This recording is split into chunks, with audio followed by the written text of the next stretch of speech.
고흥 나로도에서 왔습니다. 고흥 나로도인데 우주 발사 얼마 전에 했잖아요. 5월 달에 우주 발사를 했는데 실제 제가 현장에 있었습니다. 현장에 있는데 한 14km 정도 떨어진 곳에서 제가 그걸 육안으로 올라가는 것을 아주 감격적인 성공의 현장에 제가 있었고, 그 현장에서 느낄 수 있었던 것은 뭐냐면 TV에서나 볼 수 있었던 그런 소음은 다 이제 누구나 다 들을 수 있는 거잖아요. 근데 여러분들이 느낄 수 없었던 거는 저는 느꼈어요. 뭐냐면 진동입니다. 19km, 20km까지 떨어져 있는 곳에서 제가 그 해수욕장에서 이렇게 바라보고 있는데 소음 굉장히 시끄럽게 들리거든요. 근데 이 자동차의 울림이라고 하죠. 쿵쿵쿵쿵쿵 하는 그 소음이 방송으로 나오면서 실제로 내 발에, 내 몸에 전달이 됐고 약 7분가량 비행을 거쳐서 성공했다는 것을 저희가 매스컴을 통해서 또 제 눈으로 확인할 수 있어서 아주 좋은 곳에서 근무하고 있구나 라는 생각이 들고, 또 영광스러운 자리에 여러분들과 함께해서 좋은 강의를 해야 되겠다라는 생각을 많이 하고 왔거든요. 근데 우리 수강하시는 분들이 초, 중, 고등학교 일반인들까지 계신다고 하셔가지고 이 내용들을 어떻게 구상해야 될까 되게 고민을 많이 하다가 그래도 오늘 여러분들을 뵈니까 좀 안심이 됩니다. 여러분들에게 꼭 필요한 강의가 될 것 같아서 좀 편안하게 강의 진행해 보도록 하겠습니다. 오늘은 우리 항노화라고 하는 부분에 대해서, 그리고 항노화를 가진 이 미래산업, 그 다음에 그 미래산업 안에 포함되어 있는 우리 식품과 관련된 이야기를 가지고 여러분들과 2시간가량 준비를 했는데 최대한 빨리 끝내보도록 하겠습니다. 자, 그럼 질문 하나 드리겠습니다. 우리 항노화라고 하는 거 혹시 생소하지만 들어보신 적 있죠? 네, 그러면 퀴즈 드려도 될까요? 제가 선물을 너무 많이 갖고 와가지고 지금 다 가져가지고 한 100분 정도 오시는 줄 알고 100분당 한 명씩 이렇게 준비를 했는데, 혹시 선생님 그 항노화라는 거에 대해서 알고 계신 대로 얘기를 해주시면 참 좋을 것 같습니다. 항산화에 대해서는 이야기 많이 들었거든요. 항산화. 예. 그 비슷하게 항노화는 게 노화를 좀 방지하고 예방할 수 있는 그런 거 아닌가요? 네, 맞습니다. 정답입니다. 박수 한번 주십시오. 네. 선물 하나 드리도록 하겠습니다. 자, 항노화라고 하는 것은 말 그대로 이제 노화를 방지한다라는 차원, 또 노화를 늦춘다라는 느낌이겠죠. 그래서 우리 전 세계의 1%의 안에 드는 부를 가진 사람들 있잖아요. 부를 가진 사람들이 어떤 분야에 투자를 하냐면, 예전에는 금은보화였다라고 한다면 지금은 2가지에 집중을 한다고 해요. 첫 번째는 로봇입니다. 로봇, 빅데이터라든지 이런 것들을 활용한, 인공지능을 활용한 로봇 세계를 개발을 해서 지구가 아닌 다른 먼 행성으로까지 이주를 하려고 하는 생각들을 지금 계속 하고 있죠. 그래서 뭐 이런 먼 얘기지만 타국에서는 인간을 화성으로 이주시키겠다라고 하는 큰 그림을 가지고 있고요. 실제 여러분들도 한번 생각해 보시면 저 때만 해도 그랬던 것 같아요. 저 때만 해도 휴대폰을 가지고 인터넷을 검색한다든지, 휴대폰을 가지고 사람과 사람 페이스 대 페이스, 영상 대 영상으로 통화를 한다든지 그런 거 상상할 수가 없었잖아요. 이 시대에 우리 아이들이, 저만 할 때 우리 아이들은 이곳이 아닌 다른 행성에서 교육을 받을 수 있고 살아갈 수도 있지 않나 하는 생각이 들고요. 두 번째는 그 부를 가진 사람들이 어디에 투자를 하느냐면 바로 먹거리입니다. 먹거리에 하는데, 여러분들 들어보셨는지 모르겠지만 고기를 대체하기 위해서 대체육을 만들어서 그걸 패드로 사용하고, 주식이 빵인 유럽이라는 미국 같은 경우에 그런 것들을 사용해 가지고 음식들을 만들죠. 그게 전부 다 뭐와 연관성이 있냐면 노화와 관련되어 있습니다. 노화. 자, 음식물을 먹게 되면 그 음식물들을 소화하기 위해서 인간은 무수히 많은 장기들이 운동을 해야 됩니다. 그죠? 그 운동하는 것들을 또 사람들은 규칙적으로 생활하면서 또 그걸 해내야 되고, 그러면 그 몸에 대한 지침과 피로도와 그런 것들을 다 이겨내야 되잖아요. 그렇죠. 그러다 보니까 이 노화라는 사업에 대해서 굉장히 민감하고, 우리는 불로장생이라고 아까 말씀하셨듯이 조금 더 오래 살고 싶고자 하는 욕망이라고 할까요? 그 열망들을 누구나 다 가지고 있습니다. 그래서 그 두 가지 사업에 대해서 오늘 먼저 말씀을 드렸고, 그 사업 중에 이 노화에 관련된 사업이 총 4가지 정도가 있어요. 4가지. 혹시 뭐가 있을까요? 우리 여러분들 뭐 많이 하세요? 네, 화장품 정답입니다. 이 화장품 여러분들 이제 노화, 피부 노화라든지 이런 것들을 방지하기 위해서 많이 하잖아요. 그 다음에 또 의료기가 있습니다. 의료기. 그 다음에 또 뭐가 있을까요? 의료기와 관련된 의료 장비가 있을 거고, 그 마지막으로 반드시 필요한, 그렇죠, 식품입니다. 식품. 여러분들 오늘 강의 다 들으셨거든요. 오늘 끝내도 됩니다. 네, 오늘 이만큼 중요한 얘기들 4가지가 다 나왔고요. 그 중에서도 오늘 가장 핵심적인, 우리가 의식주 중에서 먹고 자고 하는 것을 빠뜨릴 수가 없잖아요. 먹는 것을 빼뜨릴 수는 없잖아요. 그래서 얼마나 더 잘 먹고 좋은 것을 먹어야 우리 몸에 도움이 되고 노화를 더 늦출 수 있는지에 대해서 한번 알아보기 위해서 오늘 강의를 시작해 보도록 하겠습니다. 총 4가지 파트로 정리를 해봤습니다. 수산물이란 것과 수산물의 종류, 수산물 생산 과정, 수산물 자원보호인데요. 여러분들 우리가 주제가 여기 수요일에 턱턱이죠. 그래서 우리 다른 음식물군들보다 우리가 가장 밀접한 관계에 있는 우리 수산물을 가지고 어떤 노화를 방지할 수 있는지에 대해서 정리를 해봤고, 이 수산물에는 여러 가지 종류들이 있죠. 그것들을 생산하고 가공하고 유통하는 것, 그 다음에 그런 수산물들이 어떻게 우리 몸에 좋은 영향을 미치는지에 대해서, 또한 그 수산물들을 얼마나 잘 보존하고 관리해야지만이 우리 다음 세대들까지 좋은 먹거리를 유지할 수 있는지에 대해서 말씀드리는 게 오늘의 주된 강의라고 보시면 되겠습니다. 자, 수산물이란, 자, 수산물 하면 주제 말 그대로 수산물 먹거리거든요. 수산물과 먹거리에 대한 합성어라고 보시면 되잖아요. 그래서 수산물이라고 하는 것은 수산 동식물을 포획 채취하거나 양식하는 산업활동으로부터 생산한다. 이렇게 보시면 되고, 수산물은 우리가 태초부터 아주 공격성이 강한 육식 동물을 우리가 포획할 수가 없었잖아요. 잡거나 사냥할 수가 없었잖아요. 언제? 농경사회가 시작되기 전까지는. 그런데 우리는 그 음식물들을 먹어왔다는 거죠. 먹을 수밖에 없었고, 먹지 않게 되면 에너지원을 공급할 수가 없었고, 단백질원을 생산할 수 있는, 우리 몸에 생산할 수 있는 부분은 한계가 있기 때문에 어쩔 수 없이 잡아야 됐다는 거죠. 언제부터? 우리 인류가 태생하기 전까지. 아시겠죠?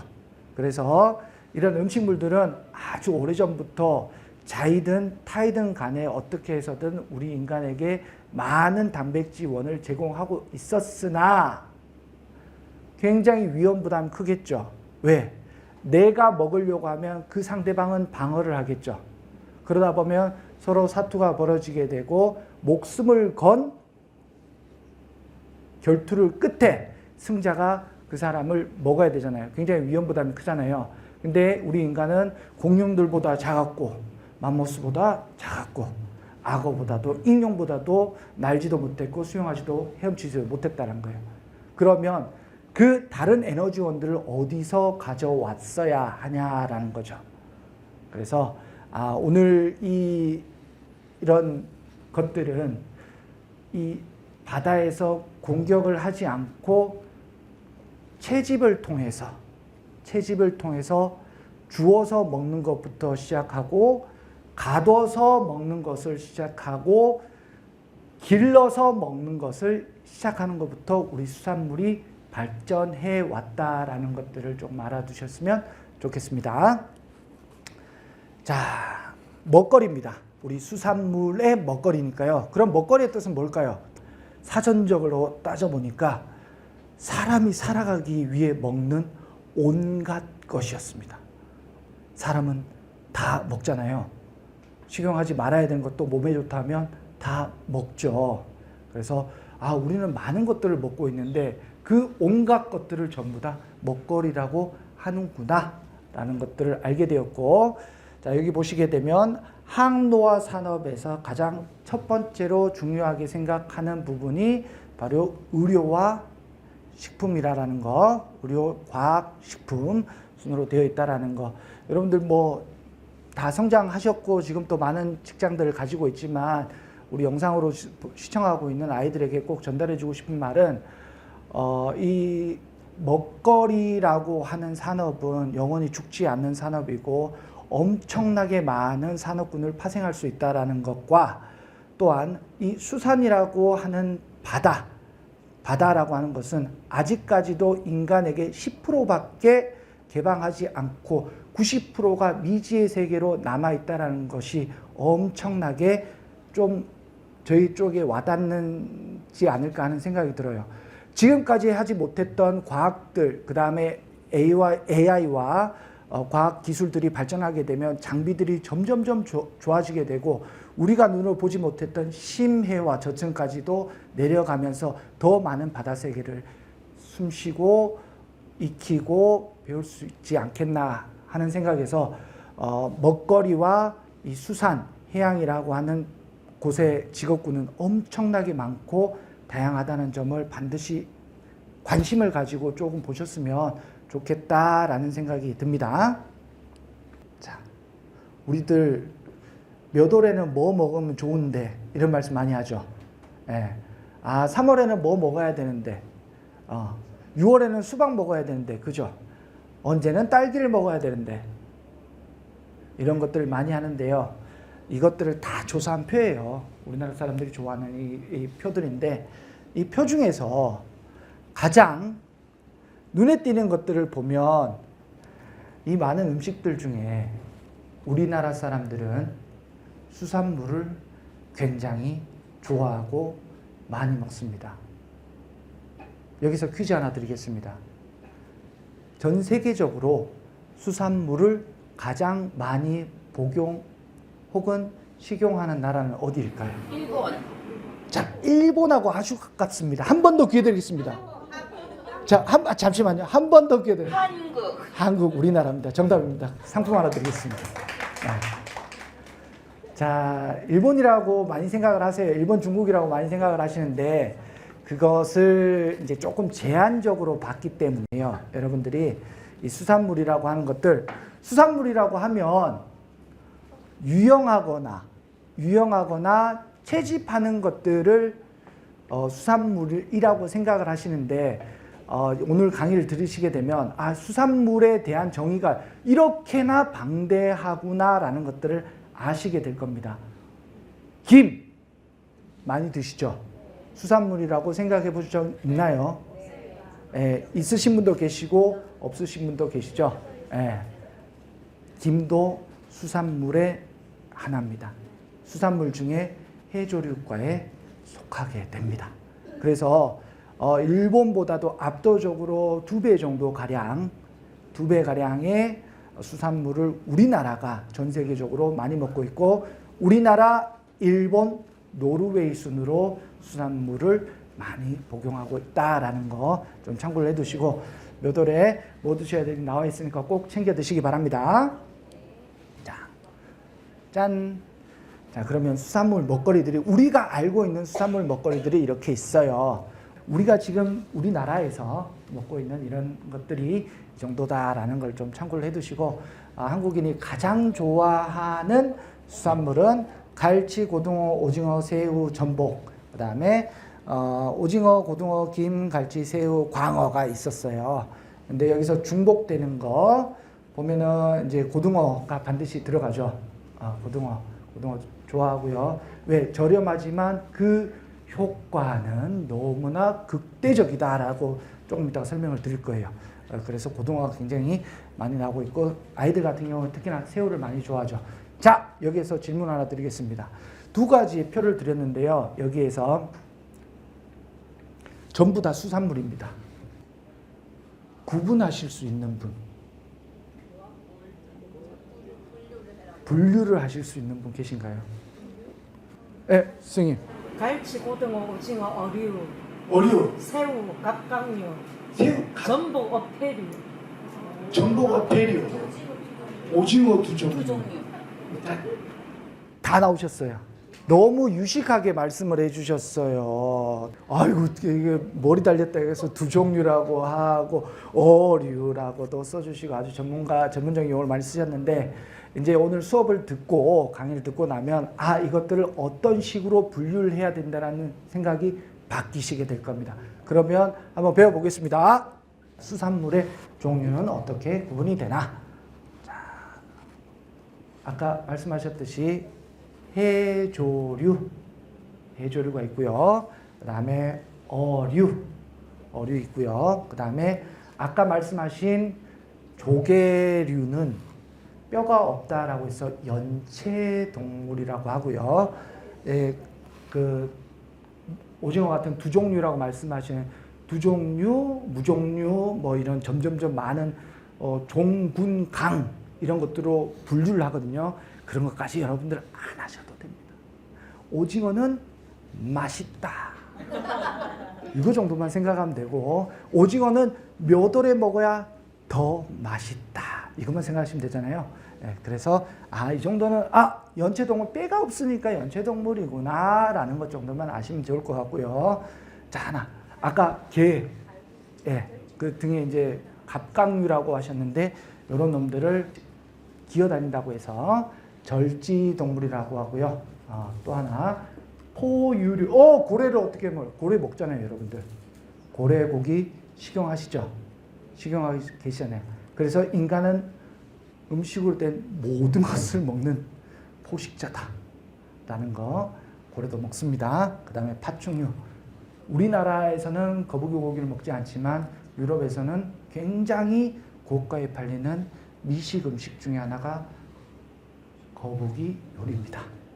그래서 오늘은 우리 조금 징글징글한 포유를 하든지 거북이까지는 가지 말고 우리 네 가지 해조류, 또 하나 뭐 있었죠? 어류, 또 하나 뭐 있었죠? 연체동물, 그 다음 뭐 있었죠?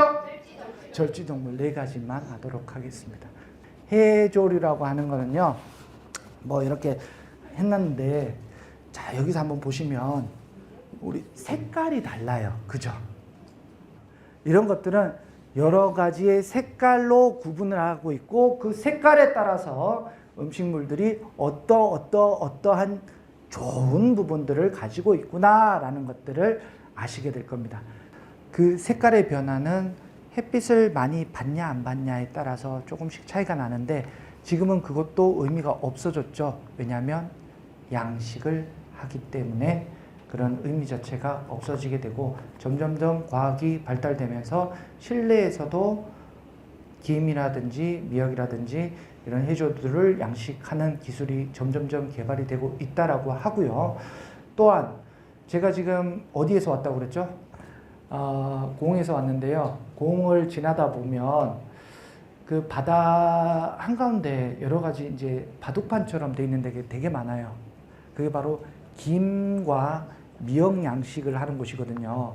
근데 조금 안타까운 얘기지만 먼저 첫 번째 좋은 얘기부터 할게요. 그게 굉장히 고부가가치 산업군 중에 하나입니다. 김이 우리가 그 지역을 섹타를 이관받아가지고 1년에 얼마의 돈을 내고 한 필지를 이렇게 김이 어떻게 돼 있냐면 줄이 두 줄로 돼 있고 그 줄 사이에 김이 이렇게 널립니다. 널려가지고 만들어지는데 그 김을 롤러를 가지고 두루루루 말아 올려요. 롤러를 가지고 하면 엄청나게 긴 줄이 있잖아요. 그 줄 하나가 얼마인지 혹시 모르시죠? 네. 한 줄에 1억입니다. 네. 10줄이면 10억입니다. 어마어마하죠. 그래서 김양식 하면은 그럼 돈을 10억을이나 들였는데 돈을 많이 버나요? 엄청나게 법니다. 그래서 우리 친구들한테 꼭 이 얘기는 해주고 싶어요. 바다는 무궁무진하다. 산업군은 무궁무진하다. 또 하나 좀 이따 각각류 나오는데 절지동물하고 연체동물 나올 때 설명하겠지만 새우 산업이라든지 이런 것들 엄청나게 많은 돈을 벌어들일 수 있다라는 거 참고를 해주시고, 두 번째는 이런 것들로 인해서 우리 바다와 자연이 너무나 훼손이 많이 되고 있다라는 거 참고를 해두시고, 그러면 우리 친구한테 질문하겠습니다. 해조류는 해초입니까? 아닙니까? 아닙니다. 정답입니다. 한번 하나 주십시오. 해조류는 해초와 다르고 그 나무라고 생각을 하시면 돼요. 바다에 서식하는 나무인데 단지 육상에서 자라냐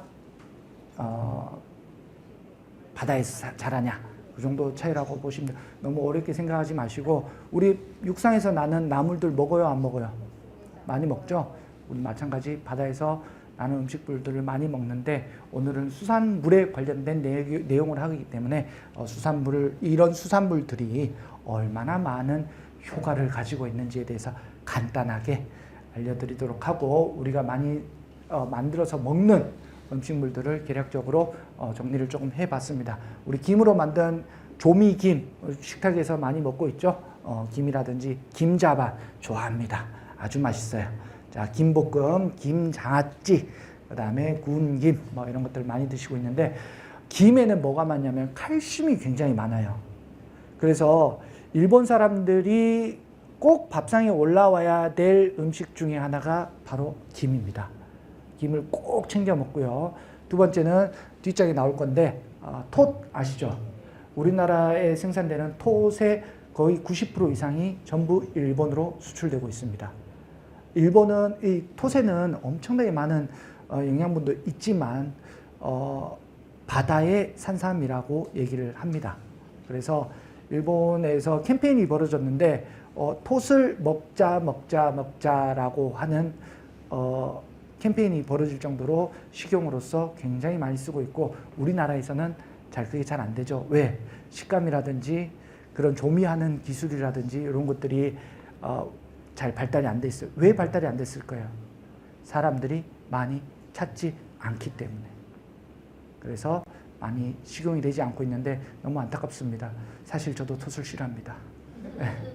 먹는데 아직까지 제가 일본에 가서 톳 요리를 먹어보긴 했지만 우리나라하고는 조금 차이가 있어요. 차이가 있는데 일본 사람들은 좋다고 먹습니다. 네, 몸에 좋다면 다 먹죠. 네, 그런 것들이 있고요. 우리 미역국 이런 것들 많이 드시는데 칼로리가 낮으면서 포만감이 높아서 뭐에 좋아요? 다이어트에 굉장히 좋고요. 그 다음에 여기에는 철분이 많이 포함되어 있어요. 그래서 우리 어머니들 출산하시고 난 다음에 뭐 드셨죠? 처음에 미역국 드셨습니다. 그래서 미역을 먹는 거예요. 알고 먹으면 더 맛있게 먹을 수 있는 거죠. 자, 그 다음에 다시마라고 하는 건데요. 바다의 채소라고 하는데 칼슘, 라미닌 이런 것들 다 몰라도 됩니다. 그냥 하나만 기억하세요. 혈압 가지고 계시죠? 없으셔야 되는데 혈압 가지고 계신 분들 많죠. 예, 혈압 있으신 분들은 다시마 좀 드시면은 여러 방법으로 다 드셔도 굉장히 혈압에 좋으니까 많이 드셨으면 좋겠다라는 생각이 좀 들고요. 톳 나옵니다. 다량의 칼륨과 고혈압 식단에 굉장히 좋다라고 나왔고요. 이웃나라 일본에서 일찍이 톳 효능을 알고 식용해 왔다라는 거. 그다음에 이 톳에는 가장 큰 게 뭐냐면 노폐물들 있죠. 사람 몸에 쌓이는 이런 노폐물들을 빼주는 요소가 굉장히 강해요. 그래서 배변 작용도 굉장히 잘 되고, 특히나 남성도 뭐 변비가 많지만 여성분들 같은 경우 변비 되게 많으신 분들 있잖아요. 근데 이뇨작용도 굉장히 많이 도와준다라고 해요. 이런 부분들을 좀 알고 좀 챙겨 드셨으면 좋겠다라는 생각이 들어요. 그러면 여기서 하나 먼저 말씀드렸어야 되는데 빠졌습니다. 이것을 먹으면 안 되는 사람들 있잖아요. 잘 알고 식용을 해주셨으면 좋겠고, 내가 혈압이 높은데 혈압이 높아지는 음식을 먹으면 될까요? 안 될까요? 안 되겠죠. 그리고 특히나 조금 있다가 이제 갑각류라든지 절지동물, 연체동물 넘어가면 오징어 알러지라든지 뭐 새우 알러지 이런 것들, 그 다음에 해조류 알러지 있는 분들 계세요. 그래서 이런 좋은 점도 있지만 분명히 나쁜 점은 있는데, 오늘은 이 수산물에 대한 좋은 점만 말씀드리도록 하겠습니다. 자, 그래서 이런 것들이 있고요. 매생이 아시죠? 매생이국으로 해가지고 떡국이라든지 이런 것들 많이 드시는데, 매생이에도 아스피가라산이라고 하는 비타민이 굉장히 많이 들어가 있어서 좀 육상에서 식용으로 많이 쓰는 것들보다도 그 수백 배에 달하는 자원들이 엄청나게 많이 숨어 있다라는 것들 좀 알고 계시고, 우리 그렇다고 해서 농산물 먹지 말라는 소리 아닙니다. 농산물들 꾸준하게 드시고, 해산물도 맛있게 좀 애용해 주셨으면. 우리 사실 손 안 가잖아요. 손을 잘 안 가는데 꼭 수산물 코너 가셔가지고 이런 거 톳이 이렇게 좋았지, 다시마가 좋았고 이 매생이가 이렇게 좋은 것들이었지, 한 번쯤은 좀 애용해 주십사, 이렇게 드리는 말씀이고요. 자, 파래 같은 경우에도 혈압에 좋은 칼륨이 풍부하고 그래서 하기 때문에 고혈압 환자에도 굉장히 좋습니다. 제가 고혈압이 있어요. 그래서 고혈압 위주로만 얘기하고 있습니다. 아무튼 고혈압은 나빠요. 그래서 이런 것들 많이 드셨으면 좋겠습니다. 어류 종류가 대략 얼마인지 아시는가요? 어류의 종류. 네. 누구 혹시 정답 알고 계시는 분 계신가요? 손 들고, 우리 친구, 이 친구한테 질문을 한번 해볼게요. 우리 어류의 종류는 얼마나 있을까요? 네. 정답입니다. 아이고, 이 친구한테 드려야 되겠어요. 수업을 너무 잘 듣고 있더라고. 수업을 안 듣고 있었으면, 아이고. 자, 25,000개체 정도가 있는데요. 그것들을 이제, 분류를 해놨어요. 분류를 했는데 어떤 기준으로 분류를 해놨냐면, 자, 척추동물 아문이라고 해가지고 뼈가 있고 등뼈가 있는 거부터 시작을 합니다. 그래서 굉장히 오래된, 여기서부터 시작을 하고요. 무악, 상강, 유악, 하문. 그래서 총 7가지로 나눠집니다. 우리가 크게 7가지, 여기에서 안 나와 있는데 총 7가지로 나눠지고, 현재 2가지를 퇴행된 2가지를 제외하고 조기, 육기, 총기, 폐어, 사지, 상강까지 해서 총 5가지 큰 그룹군으로 어류들을 구분을 하고 있다라고 합니다. 굉장히 유식한 말을 했어요, 제가.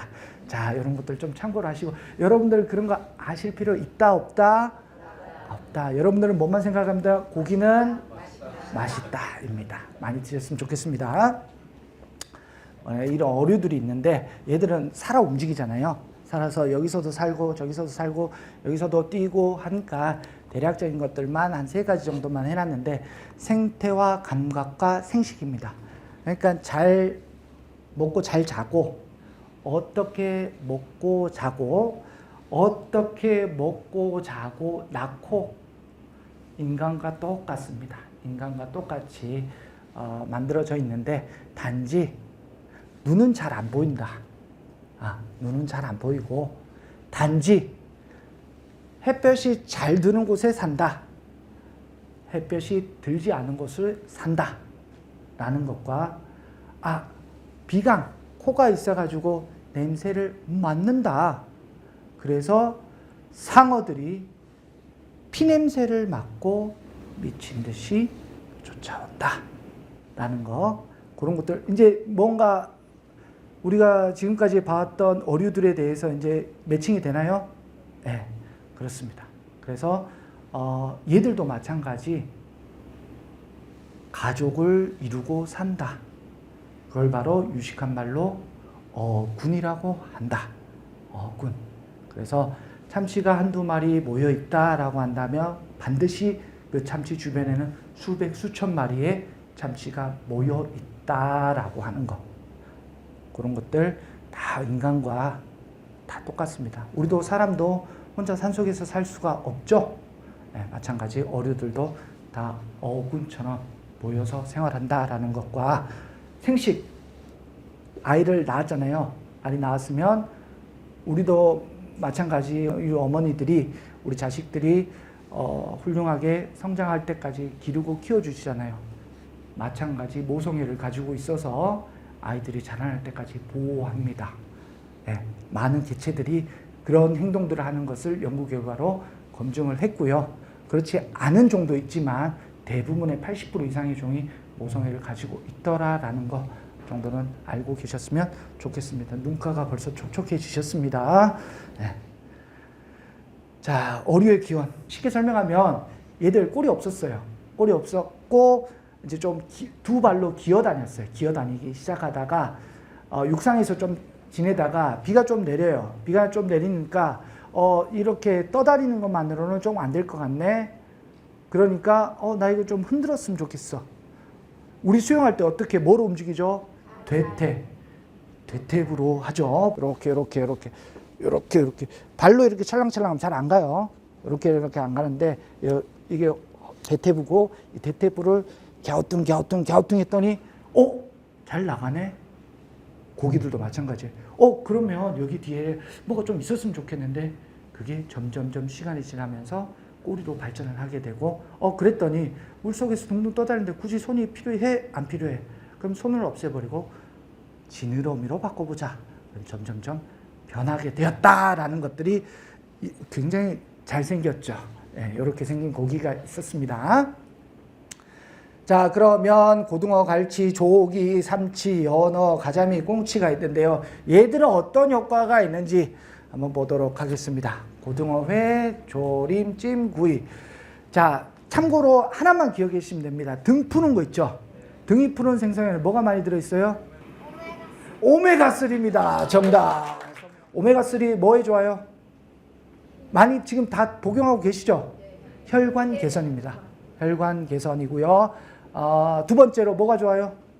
단백질원이 굉장히 풍부합니다.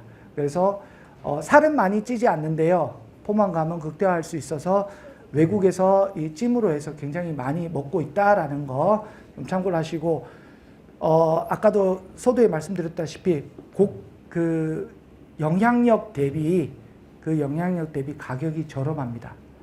왜 저렴할까요?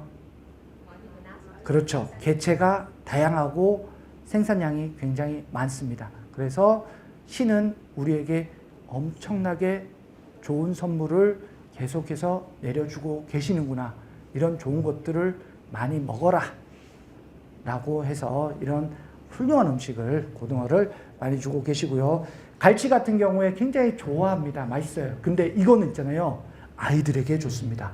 뭐가 좋냐면 뼈에 좋은 칼슘이 많이 들어있어요. 그리고 아이들의 성장 발달을 촉진시키는 성분이 들어가 있습니다. 그래서 아이들이 만약에 저학년 초등학생들이다 라고 한다면 갈치를 많이 먹여서 뼈에 좋은 것들을 첨가할 수 있도록 해주시고요. 그 다음 조기입니다. 조기, 우리 굴비죠. 굴비 만드는 고기인데 마른 굴비, 옛날 굴비, 보리굴비 뭐 이런 것들이 있는데 소화가 잘 돼가지고 우리 어른들이 예전에 우리 식사하실 때 밥에 말아가지고 드시고는 했잖아요. 그래서 이런 조기들이 많이 식용으로 전파되었다라는 거. 그다음에 삼치, 연어, 가자미는 조림, 구이, 찜, 강정, 탕수육으로 해서 많이 나오는데 이것도 마찬가지 등푸른 생선으로서 고혈압 예방에 굉장히 좋고 혈관, 콜레스테롤, 나트륨 배출, 동맥경화 이런 것들 굉장히 좋습니다. 단 삼치는 핸디캡이 있는 음식입니다. 그래서 너무 많이 복용하시는 것은 지양하시고요. 필요한 만큼의 음식들을 좀 섭취를 하셨으면 좋겠고 음식을 섭취를 하셨으면 좋겠고 연어도 우리가 굉장히 뭐 초밥이라든지 스테이크라든지 이렇게 많이 드시는데 외국인들이 가장 사랑하는 음식 중에 하나입니다. 연어 샐러드라든지 이런 것들을 걔들은 식용으로 많이 먹잖아요. 특히 일본 같은 경우는 연어를 굉장히 식용으로 많이 먹는데 이런 것들 좋고 단백질이 굉장히 많이 포함되어 있고 아르기닌 성장 호르몬 분비를 촉진시켜 가지고 면역력에도 굉장히 우수한 음식이니까 우리가 마트 같은 데 지나다니더라도 한 번씩은 꼭 수산물 코너 가셔가지고 오늘은 내 건강을 위해서 내 몸을 위해서 한 번쯤은 골라보자. 나는 소중하니까 우리 가족은 소중하니까. 그 다음에 가자미. 가자미는 특히나 기력 회복에 굉장히 좋은 음식입니다. 가자미 넙치과의 도다리, 뭐 광어, 뭐 우럭 그 중에서도 가자미가 굉장히 그 효능이 높다라는 거 좀 참고를 해 두시기 바랍니다. 이제 연체동물이라고 하면 뼈가 없어서 연체라고 하고요. 그 그룹군을 보면은 아까 두 종류라고 하는 것들은 머리를 가지고 있다라는 것과 이제 폐류라고 하죠. 폐류 등껍질을 가지고 있다 해서 두 가지로 분류를 합니다. 크게 두 가지로 분류하고요. 자, 두 종류와 폐류는 오징어, 문어, 갑오징어, 꼴뚜기, 낙지, 쭈꾸미, 전복, 굴소래, 가리비, 건 여러 가지가 있는데요. 여기에서 두 가지만 설명을 좀 드리도록 하겠습니다. 뭐냐면 낙지입니다. 낙지는 지금 이제 금어기입니다.